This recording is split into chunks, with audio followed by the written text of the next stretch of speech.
Stop trying to work things out. Let's look at Ecclesiastes 3:1 and John 16:33. Ecclesiastes 3:1, I'm going to read all the way to 8 for you.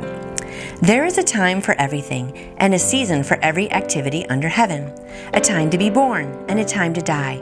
A time to plant, and a time to uproot. A time to kill, and a time to heal. A time to tear down, and a time to build. A time to weep, and a time to laugh. A time to mourn, and a time to dance. A time to scatter stones, and a time to gather them.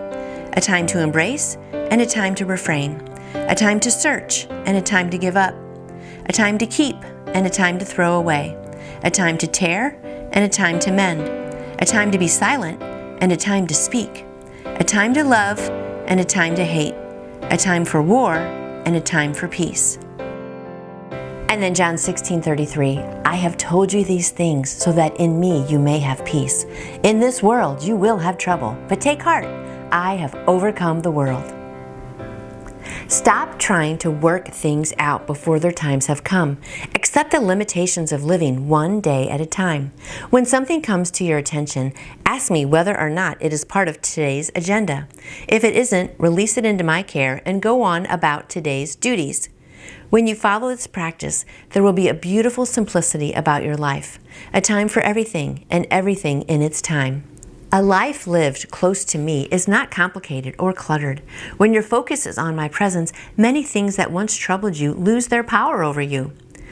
Though the world around you is messy and confusing, remember that I have overcome the world. I have told you these things so that in me you may have peace. That is good, and there is a time for everything, and it is good to know that our life is in His hands and in His time. And so sometimes we're waiting for things and it seems like it takes forever, but God has His timing for things, right? And I would rather be in His plan and on His timeline than trying to do things on my own. So I hope today, if you're waiting for something, you can wait patiently and even joyfully for that, knowing that His time is perfect and things are going to come around in His time. And I like that line too about if something's not in your time for today, then just release it to God and let Him take care of it. It's not time for you to be worrying about that or in that spot. But when it is time, then you'll be in the right place and the right time. So I just love knowing that we are in God's timeline and He has the perfect plan for you today. So have a great day today, realizing He is in charge of your timeline, and I will see you back here tomorrow. You can order your own Jesus Calling devotional book by going to jesuscalling.com.